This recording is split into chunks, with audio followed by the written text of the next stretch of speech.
Occasionally, a birth father will make some noise, but sometimes it happens after the adoption and it gets very, very scary for a family. It does not happen often, but when it does, it's very, very scary, and usually it all works out in the end. In fact, I've never seen it not. And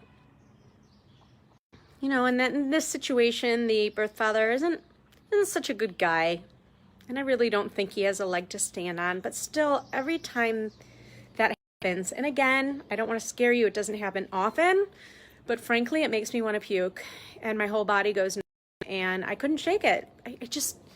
I hate for a family to celebrate and then get so worried and upset about something that in their head might make this all go awry. But even if it doesn't, just having to go through the process of talking to an attorney and all of that is just makes me so upset.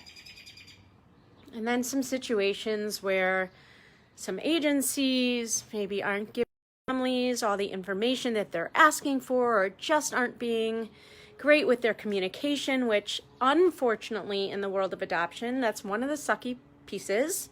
And one of the things that I hear the most is that families aren't getting good enough communication or don't feel like they're getting all the information. Now, most of the time they're getting as much as the agency knows, but if that communication is not wide open, it's really confusing and frustrating for the family.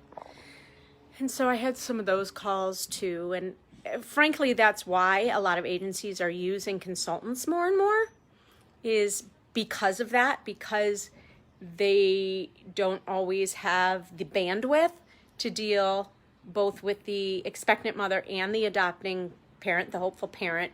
So they lean on consultants a lot, but there's only so much a consultant can do. So we rely on them for certain things, and then they rely on us for certain things. So I don't know, it just made me really crabby and upset, and I feel it in my whole body. So, it's hard for us as consultants to completely, separate our feelings as well, because we're in this with our families.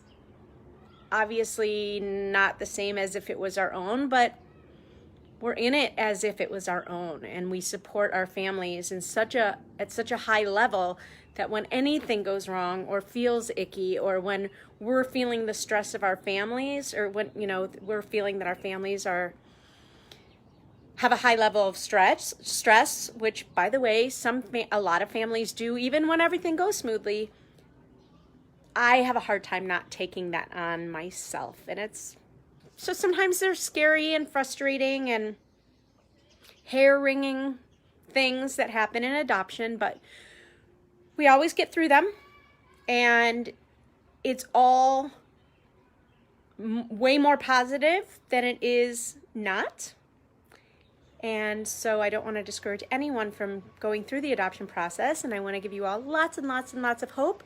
But it also goes to show that to have somebody like a consultant to lean on, or somebody in your process on your team that you can lean on and kind of unload some of that on, is so helpful, I think. I don't know. Or just have a reassuring voice on the other end that knows, that have your back.